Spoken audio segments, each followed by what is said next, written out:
तो उस समय भगवान बड़े जोर से खिलखिला करके हंस पड़े और उस हंसी को देख करके कुंती बुआ जी सब कुछ खो बैठती हैं और गोदी में लेकर के फिर चुम्बन लेती है। प्रथयित्थं कलपदैहि परिणोताखिलोदयः मंदं जहास वैकुंठो मोहयन्निव मायया। जब इस प्रकार भगवान ने मंद मुस्कुरा करके हंस पड़े तो देख करके कुंती बुआ सब भूल गई और पहले जैसे भाव में आ करके गोदी में लेकर के लाड लड़ाती हैं। इस प्रकार सुरक्षित देख करके बड़े प्रसन्न हुए। दृष्ट्वा निपततोः दिविश्चक्षतमिवाम्बरं प्रणीमो पाण्डवा भीष्मं शनुगा सह चक्रणाः। आगे कथा वर्णन करते हैं। भगवान द्वारका जाने के लिए तैयार हो गए। अब जाने के समय सभी से मिले, लेकिन किसी ने नहीं कहा कि आप चले जाओ, आप कुछ दिन के लिए और ठहरो ना। भगवान कहते हैं, भगवान बोलते हैं कि देखो कितना दिन तो यहाँ रहा, युद्ध में कितना दिन निकल गया, लेकिन मेरा भी तो बड़ा परिवार है। द्वारका में न जाने कैसे रह रही होंगी। 16,100 पाट रानियां, 56 करोड़ यदुवंश, तो उनको भी तो देखना है। तो कह करके भगवान निकल पड़े। बड़ी सुंदर रथ सजे हुए हैं और दारुक चामर बेजन कर रहे हैं। भगवान उठो करके बैठ भी गए। ऊपर से पुष्पों की वर्षा हो रही थी, ऊपर से पुष्पों की वर्षा हो रही थी। तो उस समय ऊपर की ओर देखने लगे और जैसे ऊपर की ओर देखने लगे तो भगवान के मुखमंडल प्रस्फुटित कमल के समान मुखमंडल दर्शन किए। किन्होंने? जो कुलवधुएं हैं ना, घर की कुलवधु, वे तो घर से बाहर निकलती नहीं, तो वे ढंग से भगवान के मुखारविंद दर्शन नहीं कर पाए थे। आज मौका मिल गया, भगवान जा रहे हैं, बाहर निकले हुए हैं, रथ में बैठे हुए हैं और वे सब फूलों की वर्षा करने लगे। और जैसे ही ऊपर की तरफ भगवान देखने लगे तो मुस्कुरा हट मुखमंडल को उन्होंने देखा, बड़े ही आनंदित हुए। अपने जीवन को धन्य मानने लगे कि चलो आज तो हमने कम से कम मन भर के दर्शन किया। इस प्रकार भगवान ने उनको भी दर्शन देकर के कृपा की। लेकिन जो परम भक्त सज्जा में लेटे हुए हैं उनको उन्होंने वचन दिया था अंतिम समय में जरूर दर्शन करना। अब पितामह भीष्म की बात तो याद आई है। अब जाएं तो कैसे जाएं द्वारका? उत्तरायण दक्षिणायन में युद्ध हुआ।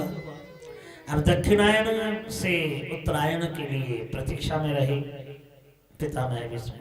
तो उत्तरायण जैसे ही हुए और उसी समय द्वारका जा रहे थे, तो जाने के समय उनकी बात याद आने के कारण रथ से उतरे और उतर करके कहने लगे कोई बात नहीं, तुम लोग सभी मना कर रहे हैं तो हम नहीं जा रहे। ठीक है, अब देखो तुम हमें प्यार करते हो ना, तुम्हारी बात मान करके हम रह गए, हम नहीं जा रहे, मैं नहीं जा रहा हूँ। अब सभी ने अपने मन में सोच लिया कि भाई मुझे बहुत प्यार करते हैं, इसलिए मेरी बात को मान लिया भगवान ने। युधिष्ठिर महाराज मन में सोचते हैं कि चलो मुझे प्यार करते हैं, मेरे बात को मानते हैं, इसलिए मान लिया। कुंती बुआ जी कहती है चलो मुझे मेरी बात मान लिया। द्रौपदी कहती मेरे सखा है, क्यों नहीं मानेंगे। तो एक एक अपने मनोभाव से, लेकिन भगवान एक कर्म के कारण न जाने कितने कितने कर्म समापन करते हैं, कैसे कैसे लीलाओं को समापन करते हैं। तो जब अंदर राजमहल में गए, महाराज युधिष्ठिर को कहने लगे कि एक काम करो, जब हम रह ही गए तो एक काम करो, देखो राज सिंहासन में तुम राजा बने, तो कुछ सीखने का भी जरूरी है, कैसे राज्य चलाना है, कैसे क्या करना है। अभी तुम्हारे पुरुषों में भी पितामह भीष्म जी हैं, तुम्हारे पुरखों में भी पितामह भीष्म जी हैं, सबसे जान लेटे हुए हैं, उनसे कुछ ज्ञान प्राप्त करो। पांडवों को लेकर के वहां पहुंचते हैं और समास व्यास जोगतः, समास व्यास जोगतः, राजधर्म, दान धर्म, व्रत धर्म पिता युधिष्ठिर महाराज ने प्राप्त किया, पांडवों ने प्राप्त किया। और उस समय दान धर्मान, राजधर्मान, मोक्ष धर्मान, विभागस, स्त्री धर्मान, भगवत धर्मान, क्षमाश व्यास योगतः। स्त्री धर्मान, धर्म अर्थ काम मोक्षों का भी विशेष रूप से उन्होंने शिक्षा प्राप्त की। और अंत में जब पितामह भगवान श्री कृष्ण को इशारा किया, प्रभु आप हमारी सन्निकट आए, हमारे पास न आए और वही स्वरूप को दिखाओ जो आपका सच्चे स्वरूप है। शंख चक्र गदा पद्म चतुर्भुज सर्व धारण करके दर्शन कराओ। कृष्णे लसत पीत पटे चतुर्भुजे पुरस्थितो मिलित दृग्व्यधारयत्। हाथों में पकड़ करके अपने सन्मुख में लाए और विस्फार नेत्रों से दर्शन करने लगे। क्या आनंद आ रहा होगा उस समय। और प्रेमास्त्र टपक रहे थे, प्रेमास्त्र टपकते हुए मुखारविंद को दर्शन करते समय इतिमतिरुपकल्पिता वितृष्णा भगवती सात्वतपुंगमे विभुमनि। हे नाथ, मैं क्या करूं, मेरी एक बेटी है और उस बेटी के साथ मैं विवाह कराना चाहता हूं। भगवान बड़े चकित रहे, हकबक हो गए। आपने तो शादी नहीं की है, तो आपकी बेटी कहां से आई। इतिमति, देखो इति शब्द का अर्थ है समापन होना, यही है ना। कुछ लिखने के बाद इति अमुक, लेकिन पितामह भीष्म जी इति शब्द से अंतिम शब्द से ही शुरुआत करते हैं। इति, ये मेरी मति, समापन होगा, ये मति। इति मति रूप कल्पिता, ये मति मेरी कन्या है, ये मेरी मति को आपको समर्पण करना चाहता हूं। क्यों, कैसी मति है, उपकल्पिता। ये मति स्थिर नहीं रहती है, संकल्प विकल्प हर समय करती रहती है। तो ये संकल्प विकल्प करने वाली जो मति है, प्रभु मैं आपके श्री चरणों में समर्पण करना चाहता हूं। भगवते सात्वतपुंगमे विभुमनि स्वसुखमुपगते क्वचिद् विहर्तुं प्रकृतिमुपेयुषि यद्भव प्रवाह। पितामह भीष्म जिस प्रकार से वर्णन कर रहे हैं कि हे प्रभु, आप अपने जीवन में जो संकल्प रख करके युद्ध कर रहे थे, उस संकल्प को भी आपने भंग किया। मेरे संकल्प आपने सुरक्षित किए। इसलिए अर्जुन की जो परम मित्र हैं, सखा हैं, उनकी श्री चरणों में मेरा मति रहे। अर्जुन का नाम इसलिए लिया कि नर और नारायण, अर्जुन नर का स्वरूप है, इसलिए नर और नारायण एक ही स्वरूप है, इसलिए अर्जुन का नाम लिया। क्योंकि अर्जुन को बहुत प्यार करते थे पितामह भीष्म। जब छोटेपन में भीम और अर्जुन दोनों खीर खा रहे थे तो भीम जबरदस्ती करके अर्जुन का खीर लेकर के खुद ने खा लिया। और उस समय गुस्से में आकर के किसको कहेगा,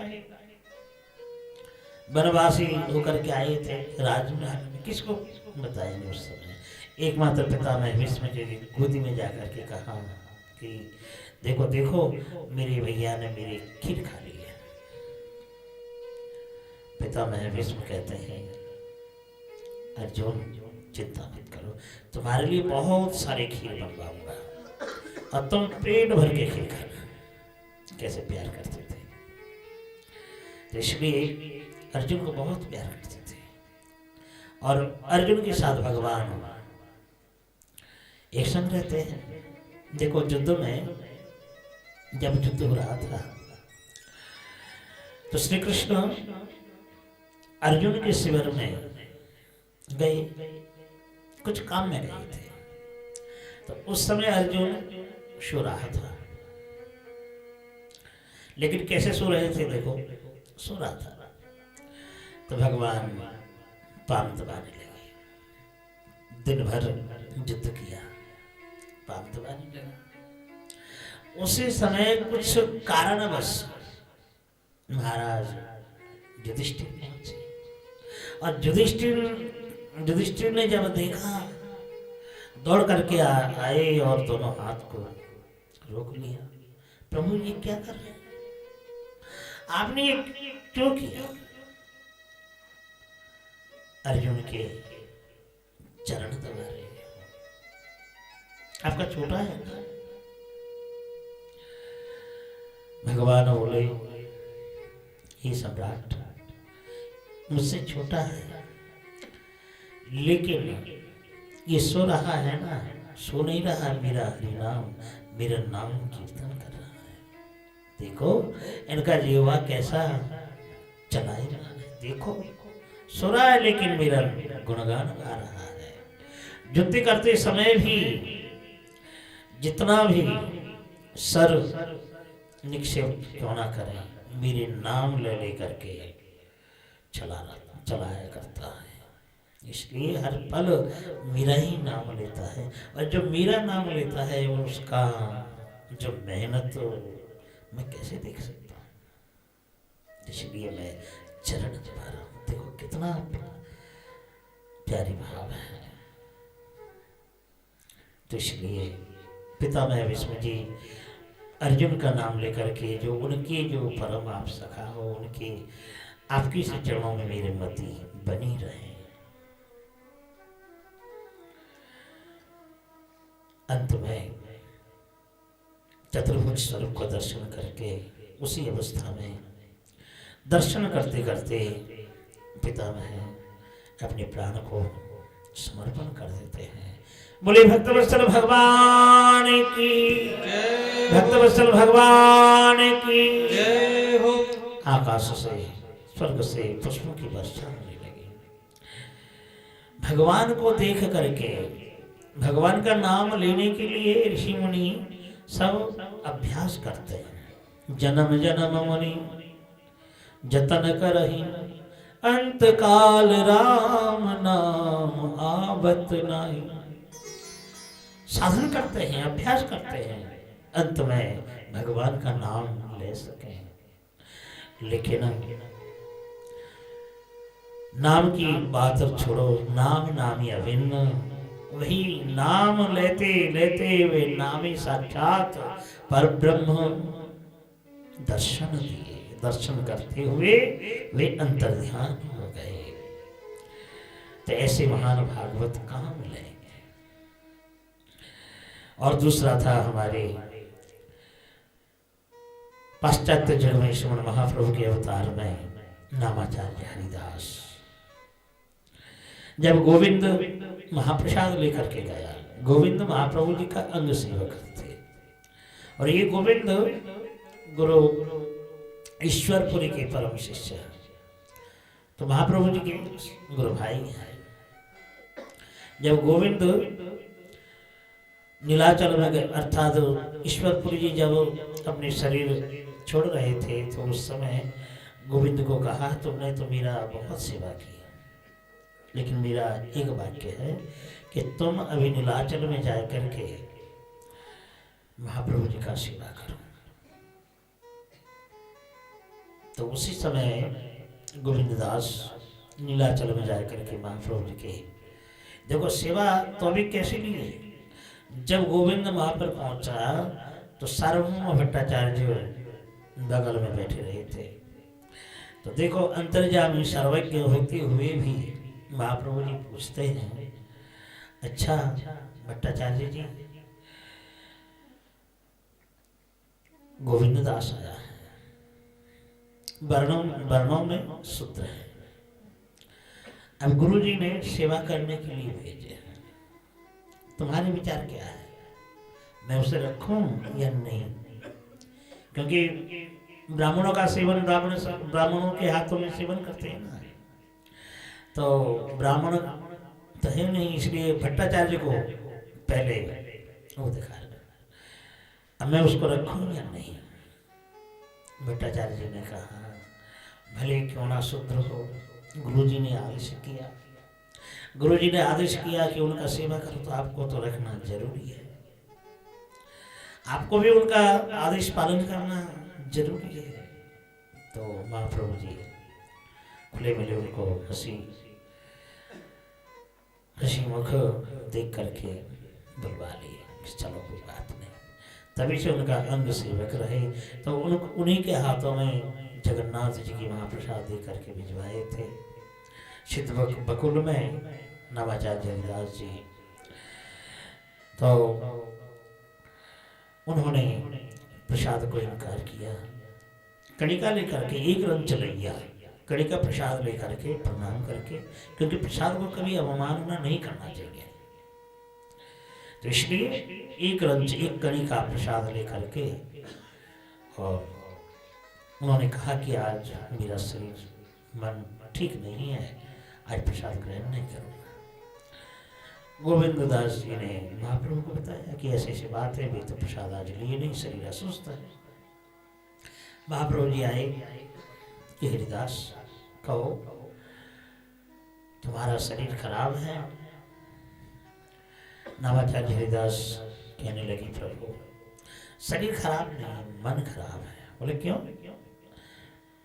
मन इसीलिए खराब है कि मेरे लिए हुए हरिनाम, जो 3 लक्ष्य हरिनाम मैं पूरा नहीं कर पा रहा, इसलिए मन खराब है, और मैं इसलिए प्रसाद को भी उल्लंघन कर रहा हूं। महाप्रभु ने कहा कि देखो हरिदास, बूढ़ी हो चुके हो, अब इतना शक्ति नहीं है कि 3 लाख हरिनाम पूरा कर सको, तो संख्या में कम कर दो, कम कर दो। नामाचार्य हरिदास बोले कि प्रभु आप लीला स्मरण करने वाले हैं, मैं जान रहा हूं आप लीला स्मरण करने वाले हो, और मैं इस लीला को स्मरण लीला देखना नहीं चाहता हूं। आप कृपा करके हमें आकर के दर्शन दो, और दर्शन करते करते मैं उसी अवस्था में चला जाऊं। देखो भक्तों का प्रार्थना, भगवान कभी इनकार नहीं करते। भक्तों ने प्रार्थना की तो प्रभु कुछ समय के लिए तो गंभीर हो चुके, लेकिन गंभीर होने के बाद भी कहा कि कोई बात नहीं, ठीक है, लेकिन आज नहीं कल आऊंगा। और दूसरे दिन में बकरेश्वर पंडित और महान पार्षदों को लेकर के, सभी भक्तों को लेकर के वहां पहुंचे, बड़ी जोर से धूमधाम से हरिनाम संकीर्तन करने लगे। बड़ी जोर से हरि हरि नम कृष्ण जादवाय नमः माधवा जादवाय माधवाय केशवाय नमः। बड़ी धूमधाम से कीर्तन करने लगे। अर्धबाहु समाजक हरि हरि बोल प्यारे हरि हरि बोल हरि हरि बोल प्यारे हरि हरि बोल हरि हरि बोल प्यारे हरि हरि बोल हरि हरि बोल प्यारे हरि हरि बोल हरि हरि बोल प्यारे हरि हरि बोल हरि हरि बोल प्यारे हरि हरि बोल हरि हरि बोल प्यारे हरि हरि बोल ओ हरि हरि बोल प्यारे हरि हरि बोल हरि हरि बोल प्यारे हरि हरि हरि बोल हरि हरि बोल प्यारे हरि हरि बोल।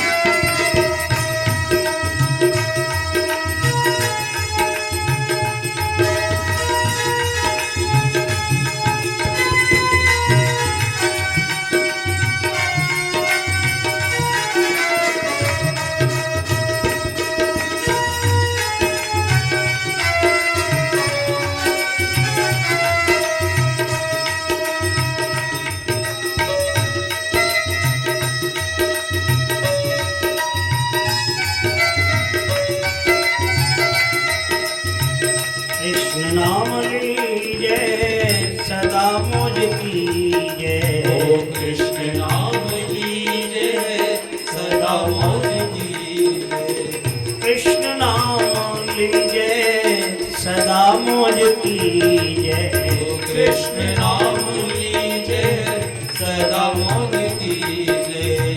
मीठा कृष्ण नाम है मीठी कृष्ण की कथा है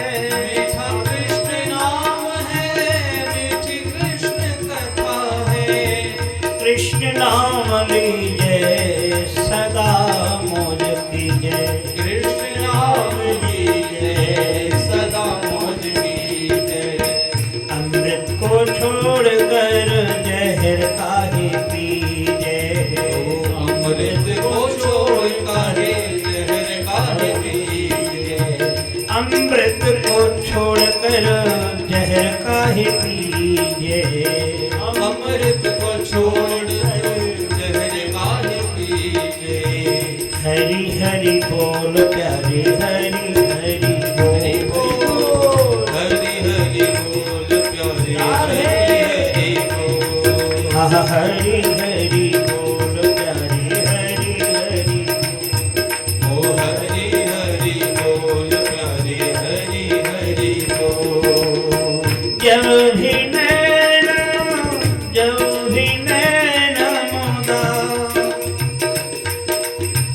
जब भी नैन खोलो जब भी नैन जब भी नैन खोलो राधे कृष्ण राधे कृष्ण।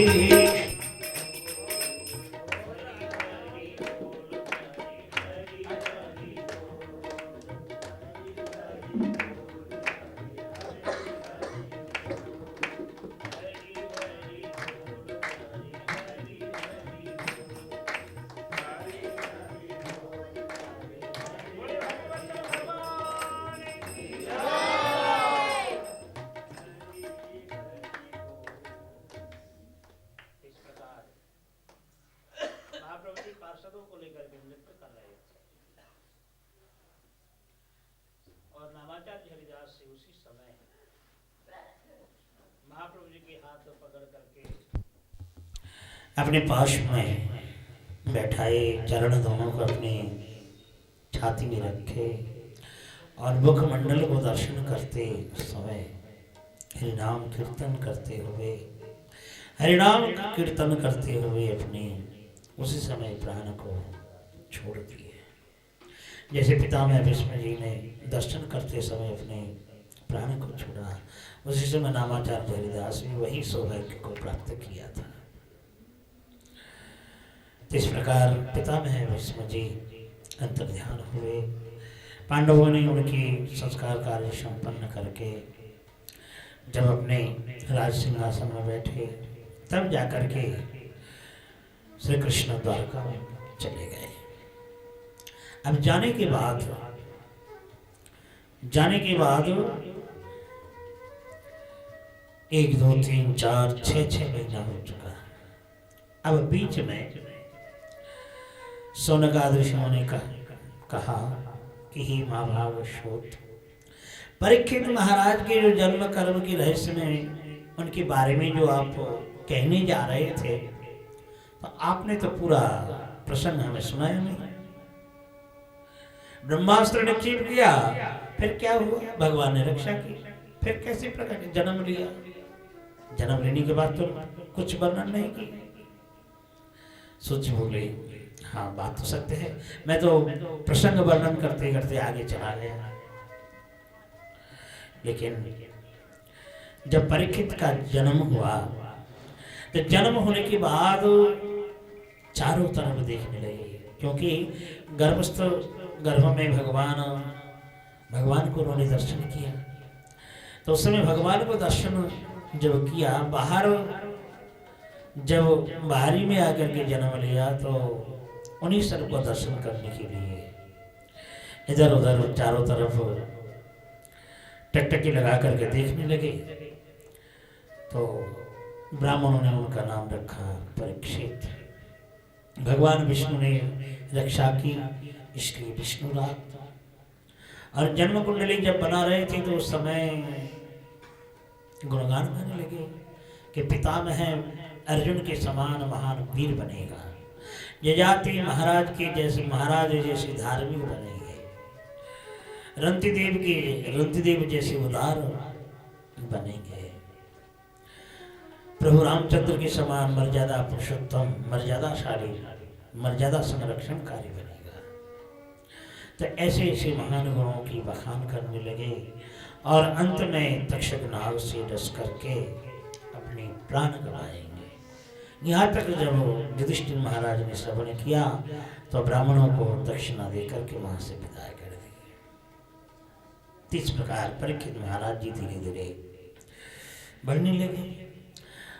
और जब भगवान श्री कृष्ण द्वारका से नहीं आए, इधर में बीच में क्या हुआ, विदुर जी तीर्थ यात्रा में गए थे, दोनों तरफ युद्ध हो रहा था। किसकी तरफ युद्ध करेंगे? दोनों ही हमारे अनुज हैं, बड़े भाई के बेटे हैं, दोनों तरफ भाई भाइयों में झगड़ा है, किसकी तरफ में युद्ध करो? इसलिए सभी को पता लगे, ऐसे भाव लेकर के धनुष को चौखट में रख करके निकल पड़े। सभी को पता लगा कि विदुर जी और निकल गए। तो तभी से घूम रहे थे। देखो, तीर्थों में घूमना भी एक परम सौभाग्य की बात होती है। जब पांडव वन में भ्रमण कर रहे थे, तो उस समय भगवान श्री कृष्ण ने युधिष्ठिर महाराज को पत्र भेजा था कि महाराज, आप ऐसे एक जगह रहेंगे या तीर्थ भ्रमण करेंगे, क्योंकि आगे जाकर के महान युद्ध होगा, तो कुछ पुण्य का संचय जरूर करना है। पुण्य रूपी शक्ति की आवश्यकता है, और तीर्थ भ्रमण करने से शक्ति मिलती है, साधु गुरु वैष्णवों का दर्शन मिलता है, और दर्शन मिलने से मानव साक्षात भगवान का दर्शन हो जाता है, इसलिए शक्ति मिलता है। इसलिए तीर्थ भ्रमण का अधिक महिमा है। तो तीर्थ भ्रमण किया। तो विदुर जी उद्धव जी से भी मिले। तो जब लौट करके पहुंचे तो उद्धव से पता लगा कि युधिष्ठिर महाराज अब सिंहासन में बैठ गए, सारे राज्य को उन्होंने संभाल लिया। तो विदुर जी आ गए। आने के बाद युधिष्ठिर महाराज ने वंदना की, उनकी प्रशंसा गुणगान गाते रहे और बड़े भाई नेत्रहीन धृतराष्ट्र के पास पहुंचे। कहने लगे कि भैया, जिनको तुम मारना चाह रहे थे अब उन्हीं के हाथों से दिए हुए पिंडवत गृहपालवत सुरक्षित हो, कितने दिन रहेंगे? देखो, ऐसा समय आ रहा है कि भयानक समय आने वाला है, इस राजमंदिर में रहने का योग्य भी नहीं है। नेत्रहीन धृतराष्ट्र कहने लगे, भैया मैं करूं तो करूं क्या, कहाँ जाऊं? बोले चलो, चलिए मेरे साथ चलिए। अब उसी समय धृतराष्ट्र गांधारी को साथ लेकर के हरिद्वार में पहुंचे, जहाँ सप्तऋषि मंडल के आश्रम, और अंत समय में उनकी चरण आश्रित होकर के हरिभजन करके परम धाम को सिधार गए। महाराज युधिष्ठिर सुबह होते ही जब चरण वंदना करने गए, जब घर में मिले नहीं, तब बिलबिलाने लगे, पूछने लगे। जहाँ तहाँ जाकर के जब कोई पता नहीं लगा, देवर्षि नारद जी पहुँचे और कहने लगे, देखो ऐसा समय आने वाला है जो भगवान भी अंतर्ध्यान हो जाएंगे, तो तुम सावधानी से रहो। भगवान देवर्षि नारद अंतर्ध्यान हो गए। बहुत से अमंगल भी देखने लगे, कोई बादल नहीं, कुछ नहीं, और खूनों की वर्षा हो रही है। गधे बड़े जोर जोर से चिल्ला रहे हैं, कुत्ते भूस रहे हैं, उल्लूक आकाश मंडल में घूम रहे हैं। तो ऐसे बादल फट गया है। तो ऐसे अमंगल देखने के बाद अपनी कनिष्ठ भीम से कुछ बातें कर रहे थे, और अर्जुन भी गया लेकिन अभी तक द्वारका से आया नहीं। इतने समय में गांडीवधारी अर्जुन दिखाई पड़े, और जैसे ही निकट आए तो युधिष्ठिर महाराज पूछने लगे, सप्तमाता और ये सब जादव कैसे हैं, हमारी प्राण प्यारे श्री गोविंद कैसे हैं? लेकिन कुछ उत्तर नहीं दिया। जब अंत में नारद जी का बात याद आया, तो फिर क्या भगवान हमें छोड़ करके अंतर्ध्यान हो गए? जैसे ही युधिष्ठिर महाराज ने कहा, उसी समय मुक्त कंठ होकर के रोने लगे, बड़े जोर से रोने लगे। भैया क्या कहूँ, जिनकी कृपा से मत्स्य विद्ध करके द्रौपदी को हमने प्राप्त किया था, जिन सहस्त्र ऋषियों के समेत ऋषि दुर्वासा के प्रकोप से हमें रक्षा किए थे, और जिनकी शक्ति के प्रभाव से हमने युद्ध विजय की थी, और वही भगवान आज हमारे साथ छोड़ करके अंतर्ध्यान हो गए। युधिष्ठिर महाराज ने विलंब नहीं किया,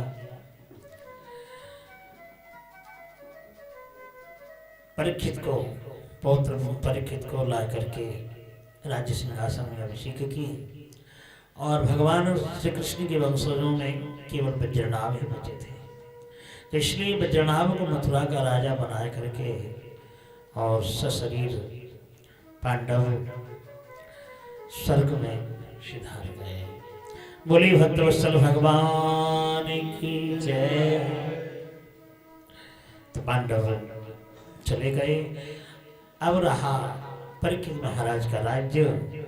अब उन्होंने उत्तर की एक ही कन्या इरावती, उनको विवाह किया, और क्रमशः 4 पुत्र उत्पन्न हुए। बड़े बेटा का नाम है जन्मेजय। तो एक समय दिग्विजय करने के लिए निकल पड़े थे, और बीच बीच में गाँवों में भी जाया करते थे। क्योंकि उन्होंने तो इतना पितृपितामहों का सान्निध्य प्राप्त नहीं किया ना, इसलिए उनके गुणगान श्रवण करने के लिए गांव-गांव में छद्म स्वरूप धारण करके भ्रमण करते थे। जैसे प्रभु राम जी छद्म स्वरूप धारण करके नगर नगर में कौन कैसा क्या कहता है नहीं है तो छिप करके सुनते रहते थे, तो उसी प्रकार परीक्षित महाराज भी छिप करके जाया करते थे। लेकिन प्रजाओं के मुख में केवल पांडवों का ही प्रशंसा होता रहा, भगवान श्री कृष्ण के ही गुणगान होते रहे। तो गुणगान श्रवण करके, पांडवों का महिमा श्रवण करके परीक्षित महाराज अपने को धन्य मानते हैं कि हमारे पुरखों ने ऐसे ऐसे भगवान को भक्ति के द्वारा वशीभूत कर रखे थे और हम ऐसे ही कोई कुछ नहीं कर पा रहा। तो परीक्षित महाराज ऐसे ऐसे घूम करके पितरों की गुणगान श्रवण किए। तो एक बार दिग्विजय करने के लिए निकले तो एक जगह देख रहे थे कि एक वृद्धा गौ माता और एक धर्म रूपी बैल एक पैर में खड़े होकर के कुछ बातें कर रहे थे। तो महाराज परीक्षित दूर से ही देख रहे थे। तो उसी समय एक शूद्र राजा आकर के लौठी लेकर के पीटने लगा। परीक्षित महाराज को सहन नहीं हुई। अरे हमारे राज्य में ऐसे अन्याय अधर्म, एक वृद्ध गौ माता रो रही है, अस्त्रो बह रहा है और बेचारा बैल एक पेड़ में खड़ा है उसको मार रहा है, इतना अन्याय अधर्म। रथ से उतर करके छुरा निकाला, तलवार निकाल करके वध करने के लिए तैयार हो गया, मारने के लिए। तो शुद्ध राजा अपना परिचय दिया, देखो महाराज आप हमें मारो मत, मैं कली हूं, तुम कली हो नहीं, हमारे राज्य में तुम्हारा कोई स्थान नहीं है। कले दोष निधे राजन, सुखदेव जी ने खुद ही वर्णन किया कि कली में दोषों से भरा हुआ है, कली दोषों से भरा हुआ है। कोई कुछ मांगलिक कर्म करें तो कली महाराज कुछ ना कुछ विघ्न डालेंगे। इसलिए परीक्षित महाराज बोले अभी नहीं, हमारे राज्य में तुम रह नहीं सकते हो, तुम निकल जाओ। कली महाराज बोले तो जाऊं तो कैसे, कहाँ जाऊं, जहाँ क्यों नहीं जाऊं, कहीं भी चला जाऊं तो आपका ही राज्य है, आप सम्राट चक्रवर्ती हैं और सम्राट चक्रवर्ती के राज्य से कोई दूसरा राज्य है ही नहीं। तो देखिए आप हमें क्षमा करो और हमें कुछ रहने के लिए स्थान दे दो, आप जितने सीमित जगह देंगे उसी में हम रह लेंगे। परीक्षित महाराज ने विचार किया कि कली में तो दोष है, सर्वगुणों को बाधक है, लेकिन एक महान गुण दिखाई पड़ रहा है, जिस हरिनाम संकीर्तन गाने से कली हत मानव उद्धार हो जाएंगे। इस हरिनाम की महिमा देख करके महाराज परीक्षित जी ने 4 स्थान दिए। देखो नोट करने के लायक है। 4 स्थान दिए, जहाँ मदिरा पान हो रहा हो, जहाँ जुआ खेल रहा हो, परस्त्री गमन कर रहा हो, और इन तीनों को जो बाबा देने वाला है, प्रश्रय देने वाला है, तो इन 4 में तुम्हारा निवास है। कली महाराज ने कहा कि प्रभु देखिए आपके राज्य में ऐसा अधर्म अन्याय करने वाला कोई नहीं है। आप ही देखो, मैं एक गोमाता के ऊपर लौठी लेकर के उठाया, आप हमें दंड दे रहे हैं। तो आपके राज्य में ऐसे उद्दंडी अधार्मिक कोई नहीं है, तो मुझे और कुछ स्थान दीजिए।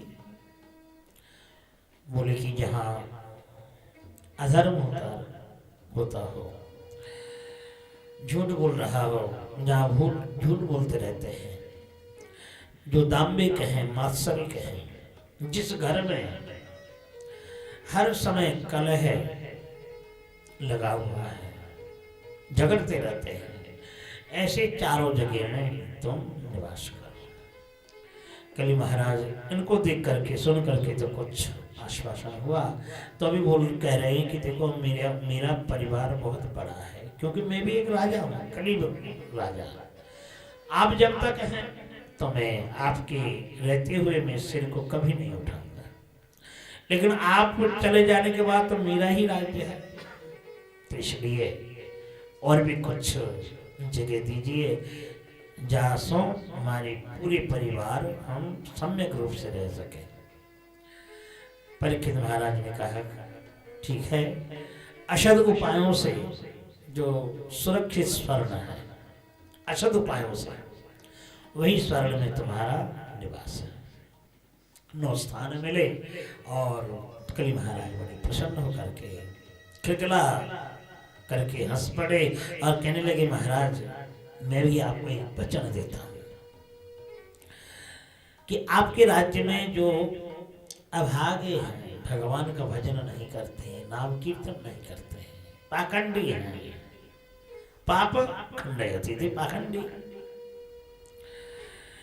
तो दुराचारी, जो दुराचारी है, पाखंडी दुराचारी है, जो आपके राज्य में हरिनाम कीर्तन करेंगे उनके आसपास में भी नहीं जाऊंगा, उनके निकट की बात छोड़ो, आसपास में अगल बगल में भी नहीं जाऊंगा। लेकिन जो हरिनाम कीर्तन नहीं करता हो, अधार्मिक दंडी, उनके सिर पकड़ करके मोचड़ करके रख दूंगा। आपका आदेश। परीक्षित महाराज बोले अति उत्तम है, जो हरि का भजन नहीं करेंगे उसके लिए तुम दंड दोगे, ये तो बड़ी सुंदर बात है, लेकिन भगवान का जो भजन करते उनके पास में नहीं जाना। बोले नहीं, मैंने तो आपको कह ही दिया। तो परीक्षित महाराज अपने रास्ते निकालने लगे। अब परीक्षित महाराज इस प्रकार धर्मराज को भी आश्वासन दिया, देखो सत्य, दया, तपस्या, ये तीनों चरण नष्ट हो चुके थे, तो उन्होंने कहा कि अपनी तपस्याओं के द्वारा, धर्म आचरण के द्वारा आपके तीनों चरण में संस्पर्श करा जाएगा। गौ माता को भी उन्होंने आश्वासन दी। इस प्रकार दे करके परीक्षित महाराज वहां से चले गए। अपने खजाने में बहुत सी संपदाएं हैं, तो उन्होंने विचार किया आने वाले राजा न जाने कैसे भोगेंगे, भगवान का नाम लेंगे या नहीं लेंगे, कैसे विषय भोगेंगे। तो खजाना देखने के लिए जैसे कोषागार उन्मुक्त किए, तो बड़ा ही सुंदर एक मुकुट देखे, और जैसे ही सिर में रखे और शीशे के पास जाकर के खड़े हुए, देख करके बड़ी खुशी हुई। अब जैसे ही उस मुकुट को उन्होंने पहना, तो कुछ ही समय में मृगया करने का मन हुआ। लेकिन परीक्षित महाराज राजा हैं, लेकिन मृगया नहीं किया। लेकिन मुकुट पहनने के बाद मृगया करने के लिए निकल पड़े, और देखो कहां से किस प्रकार से क्या लीला फूट करके निकलती है। अब ये लीला नहीं होते, मृगया करने परीक्षित महाराज नहीं जाते, तो श्रृंगी का श्राप भी नहीं लगता, और श्रृंगी का श्राप भी नहीं लगता, तो हम जैसे अभागों के लिए भागवत जी की कथा भी हम श्रवण नहीं कर पाते। तो इसलिए परीक्षित महाराज हैं, कैसे महान हैं, मृगया करने गए, लेकिन ऐसे प्यास लगी है, प्यास के कारण अब जल, प्यास लगे तो जल चाहिए, अब जल बिना प्यास बुझते नहीं है। अब जल मिला नहीं, ऋषि के आश्रम दिखाई पड़ा, ऋषि के आश्रम में पहुंचे, महाराज महाराज हमें पानी पिला दो, हमें पानी पिला दो, प्यास लगी है। वे तो समाधि में बैठे हुए हैं। ऋषि का नाम है सौमिक ऋषि, समाधि में बैठे हुए हैं। तो परीक्षित महाराज ने देखा मरा हुआ सांप है, उसको देख करके अरे हमें देख करके आंख में गया होगा, ये कोई ढोंगी साधु होगा, ऐसे विचार कर जान करके और मरा हुआ सांप को गले में डाल करके वहां से चले गए। कितना आनंद हो रहा है हृदय में, आज समझ जाएंगे ऋषिवर कौन आया था। लेकिन ऐसे जो भाव उत्पन्न हुआ, परीक्षित महाराज का ऐसा स्वभाव था क्या? नहीं। ये जो मुकुट पहन रखे हैं ना, ये मुकुट का प्रभाव है। अशद उपाय सदृष्ट जो कली महाराज प्रभावित हो करके ऐसे कर्म कराए। लेकिन देखो, जब परीक्षित महाराज अपनी राज मंदिर में गए और मुकुट रख करके जैसे ही बैठे, तो धीरे धीरे वही पहला वाला स्मृति आकर के सब जगाने लगे। अरे मैंने किया क्या? जिन हाथों से नित्य प्रतिदिन संतों की सेवा करता हूँ, फूलों की माला पहनाता हूँ, और वही हाथों से आज मरे हुए अपवित्र सर्प गले में डाल करके चलाया, ये तो महान अन्याय की मैंने। तो उस समय ऋषि का अपमान सहन नहीं हुआ, अनुतप्त होने लगा। महाराज परीक्षित अनुतप्त होने लगे कि मेरे उचित दंड मिलना चाहिए, और कहकर के सिंहासन छोड़ करके लोटपोट खा रहे थे। उसी समय देखो श्रृंगी कौशिकी नदी के जल में खेल रहा था। ऋषि बालक जाकर के जब उन्होंने कहा कि देखो देखो, अभी अभी एक राजा आया और तुम्हारे पिता के गले में मरा हुआ सांप डाल करके चला गया। श्रृंगी का आया क्रोध, अरे ब्राह्मणों ने क्षत्रियों को सुरक्षित करने के लिए रखा है, और वही क्षत्रिय आज अधर्म करते रहे, मर्यादा उल्लंघन करेंगे तो उचित नहीं है। जो कुलांगार क्षत्रिय अधर्म ऐसे अनाचार किया, अधर्म किया, उस कुलांगार को सातवें दिन में तक्षक नाग डसेगा। मंत्र पुत करके जल को छोड़ा, उस समय पृथ्वी डगमगाने लगी, कंपायमान होने लगी। और जब पीछे से श्रृंगी जब आश्रम में पहुंचे तो पिता के गले में मरा हुआ सांप देख करके रोने लगा, और जैसे ही रोने लगा तो पिताजी का, ऋषि का ध्यान भंग हो गया। अब भंग होने के बाद जब उन्होंने पूछा, बेटा रो क्यों रहा है? पिताजी आपके गले में मरा हुआ सांप है। अब ये देखो, जब परीक्षित महाराज बार बार पूछ रहे थे, अर्थात बड़े जोर जोर से कह रहे थे कि ऋषिवर मुझे जल पान करा दो, तब तो उनके कानों में आवाज सुनाई नहीं पड़ा, अंदर नहीं गया। लेकिन श्रृंगी उनके बेटा आकर के जैसे ही रोने लगा तो उनका ध्यान भंग हो गया। तो देखो, महान अपराध जब होता है ना अपने बालकों के द्वारा, तो माता पिताओं को कुछ ना कुछ महसूस हो जाता है। आत्मा वही जायते पुत्र, आत्मा से ही तो उत्पन्न होता है ना, ब्रज से ही पुत्र उत्पन्न होता है आत्मस्वरूप से। इसलिए बालक कुछ अन्याय कर्म करें या उसका कुछ हो जाए तो माता पिताओं को कुछ ना कुछ महसूस हो जाता है। तो इसलिए श्रृंगी का जो रुदन है, अलग तरीका का सुन करके उनका ध्यान भंग हो गया। तभी उन्होंने पूछा, बेटा क्यों रो रहा है? तो बोले, पिताजी आपके घर में मरा हुआ सांप है। कोई आया होगा? बोले, एक राजा आया था, दिव्य दृष्टि में उन्होंने देखा कि महाराज परीक्षित आए थे। अरे रे श्रृंगी, हमारे आश्रम में महाराज परीक्षित आए थे, तुमने उनको स्वागत किया कि नहीं? श्री जी बोले पिताजी आप क्या कहते हैं, मैं उनके लिए स्वागत करूं? जो राजा गले में अपवित्र सांप डाल करके चला गया, तो मैंने उनको श्राप दिया 7वें दिन तक्षक नाग डसेंगे, मर जाएंगे, 7वें दिन में मर जाएंगे। सौम्य ऋषि बड़े दुखी हुए, भगवान को प्रार्थना करने लगे, प्रभु अभिपक्व बालकों में शक्ति देने से इस प्रकार अपव्यवहार करते हैं, दुर्व्यवहार करना, प्रभु आप हमें क्षमा कर दो। उसी समय अपने गौरमुख नामक शिष्य को बुला करके और महाराज परीक्षित के पास भेजे, और महाराज परीक्षित को बताते हैं कि महाराज आपके प्रति ब्रह्म श्राप हुआ, आज से लेकर के 7वें दिन में तक्षक नाग डसेंगे, आप अंत हो जाओगे।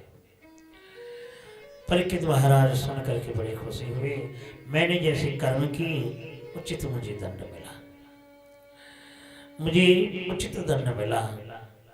उसी समय अपने बड़े बेटा जन्मेजय को बुला करके पूरे विषय वस्तुओं को समर्पण करके, राज्य को समर्पण करके और मलबद्ध विषय त्याग करके खुद ही चिंतन करने लगे, इस शरीर से हमने कितना न जाने इंद्र समान के विसर्ज हो गए, और इन शरीर से ही नरक में होगा, लेकिन अब तो कम से कम अंतिम समय में भगवान का तो आश्रय लें। विचार करके गंगा जी के तट में पहुंचे, प्रायोपवेशन में अर्थात अन्न जल सब त्याग करके अनशन व्रत करने के लिए बैठ गए। उसी समय एक एक महान ऋषि पधारे, गौतम, मेधातिथि, देवल, देवलरात, जमदग्नि, भरद्वाज आदि एक एक महान ऋषि आए और सब घेर करके बैठ गए। परीक्षित महाराज जी कहते हैं, हे ऋषीश्वर आप ये बताओ कि मुझे अब करना क्या है, क्योंकि मेरे ऊपर मृत्यु मंडरा रही है मस्तक में। अब ऋषि लोग अपने अपने विचार से कहने लगे, लेकिन महाराज परीक्षित के मन में एक भी बात तो नहीं जमी, तो इसलिए भगवान के चरणों में उन्होंने आत्मसमर्पण किया। और आत्मसमर्पण करने के बाद देखो, आत्मविश्वास ही मूल वस्तु होती है, आत्मविश्वास नहीं है तो कुछ नहीं है। परीक्षित महाराज जब भगवान के ऊपर विश्वास करके आत्मसमर्पण किए, तो उसी समय महामुनि सुखदेव जी जो पल भर दुग्ध दोहन करते समय रुकते नहीं थे, आज वह अवधूत के वेश में, अवधूत के वेश में जिनके कम्बुकंठ के समान कंठ हैं, तत्राभवद भगवान व्यासपुत्रो यद्रेच्छया गामटमानो नपेक्षः अलक्षलिंगो निजलाभतुष्टो वृतश्च बालैरवधूतवेषः।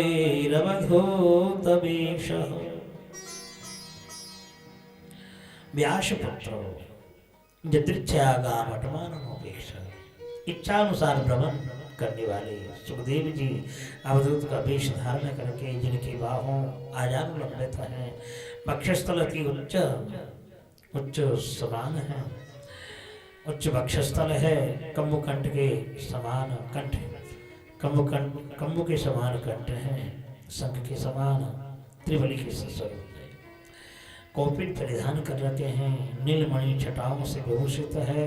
कुछ बालक धूल उड़ाते हुए, कुछ कामिनी रूपों से आकृष्ट सर्प को देख करके समाकृष्ट होकर के पीछे पीछे आ रहे थे, लेकिन उनका कोई भ्रूक्षेप नहीं, कौन आ रहा है कौन जा रहा है। कुत्ता भूखे हजार, हाथी चले बाजार में, कुत्ता भूखे हजार।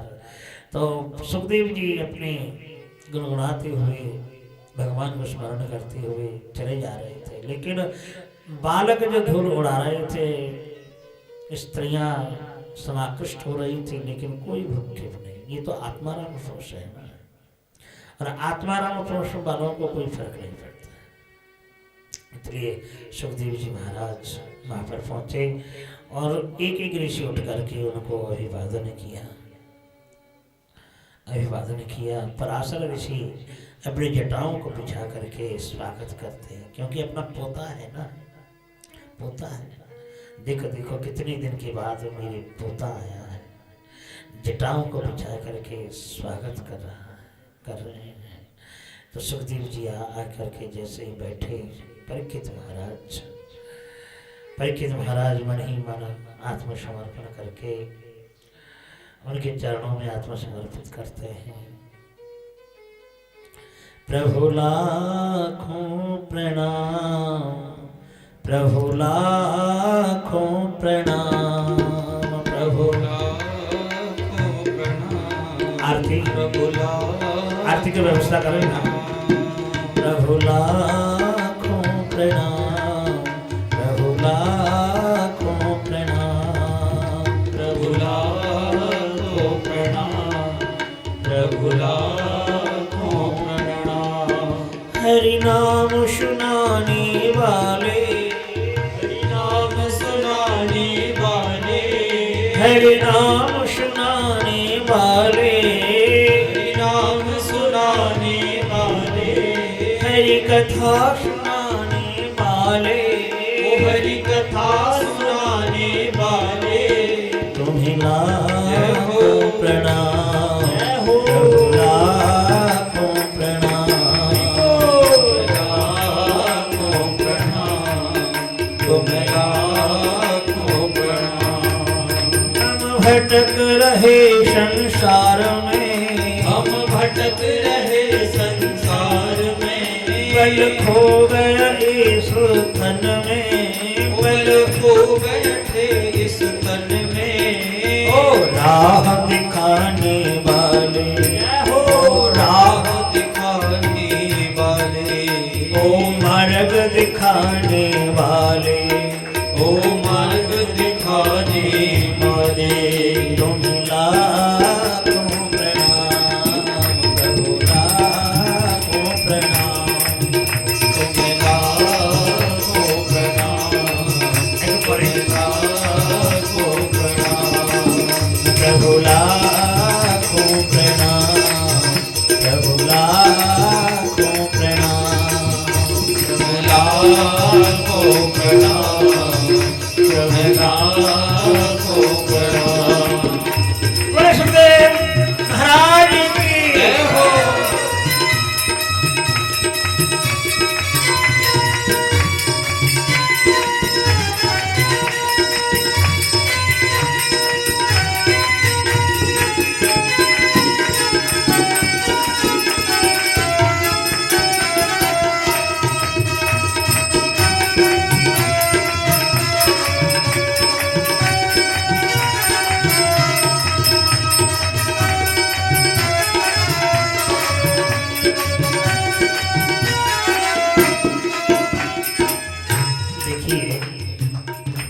जो हमारे गुरु महाराज नित्यधाम प्रविष्ट महाराज जी भी बड़े संगीतकार थे। उनके कीर्तन मंडली था, मंडली लेकर के गांव-गांव में कीर्तन किया करते थे। तो इसलिए बराबली मंदिर में भी कभी-कभी डूबी तबला देख करके खुद ही बजाने लग जाते थे, खुद ही बजाने लगते थे। हारमोनियम से लेकर के, मृदंग से लेकर के सब बाजे जानकारी तो उन्हीं के श्री चरणों में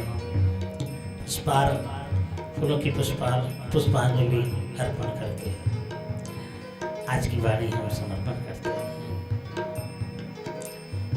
लाखों प्रणाम प्रभु, लाखों प्रणाम प्रभु, लाखों प्रणाम प्रभु, लाखों प्रणाम प्रभु, लाखों प्रणाम। हम लेकर विष का प्याला, हम लेकर विष का प्याला, परीक्षित महाराज विषय रूपी प्याले को लेकर के भटक रहे थे संसार में।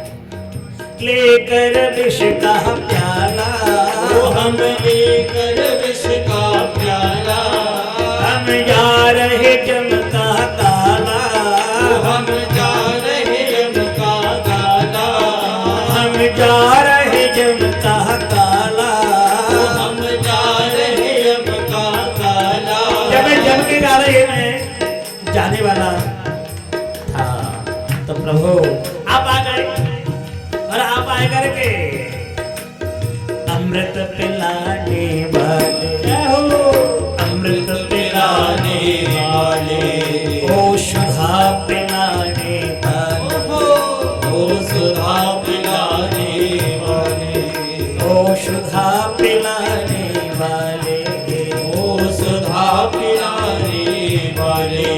तुम्हें शत शत प्रणाम प्रभु, शत शत प्रणाम, तुम्हें सत सत प्रणाम, तुम्हें लाखों प्रणाम, प्रभु लाखों प्रणाम, प्रभु लाखों प्रणाम, तुम्हें लाखों प्रणाम, तुम्हें लाखों प्रणाम।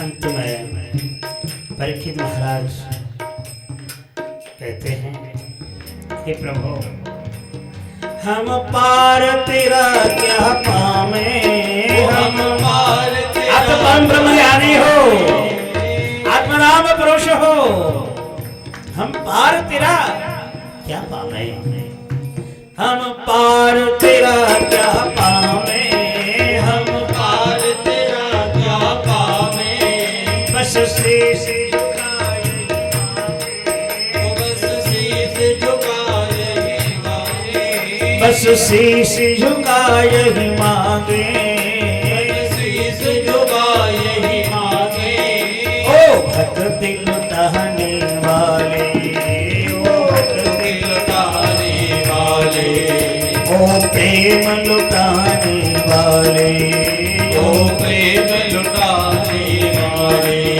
तुम्हें लाखों प्रणाम प्रभु, लाखों प्रणाम, तुम्हें लाखों प्रणाम, तुम्हें लाखों प्रणाम, प्रभु लाखों प्रणाम, प्रभु लाखों प्रणाम, प्रभु तुम्हें लाखों प्रणाम, तुम्हें लाखों प्रणाम।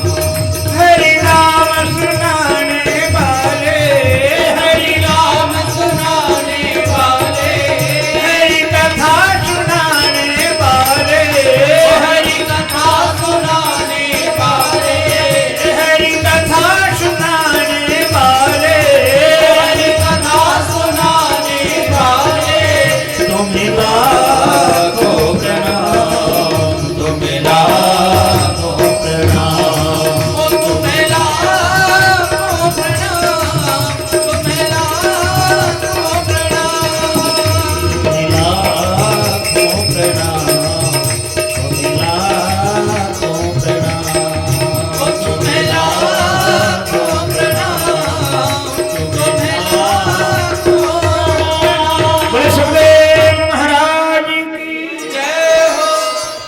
परीक्षित महाराज ने दंडवत की, प्रार्थना की और भजन के विषय में अज्ञों अपनी को बताते हुए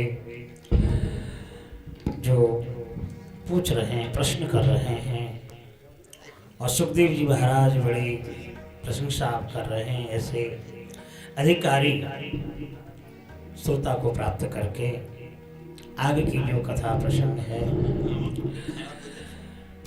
सुखदेव जी महाराज कृपा करके वैरागियों के उपदेश और ब्रह्म नारद संवाद के माध्यम से चतुश्लोकी भागवत की दान, विदुर मैत्र संवाद, सृष्टि के रहस्यों में बराह भगवान का आविर्भाव, हिरण्याक्ष वध और स्वयंभू मनु महाराज का सृष्टि का विस्तार करना, कपिल देवभूति संवाद, ध्रुव चरित्र, ऐसे आगे की जो भागवत की कथा है, श्रवण महाप्रभु जी की कृपा से श्रवण करने के विलास रख करके श्री गुरुजनों के चरणों में प्रणाम करके आज की जो हमारी कथा श्री गुरु महाराज के इस चरणों में ये पुष्पांजलि स्वरूप वाणी समर्पण करके विराम देते हैं।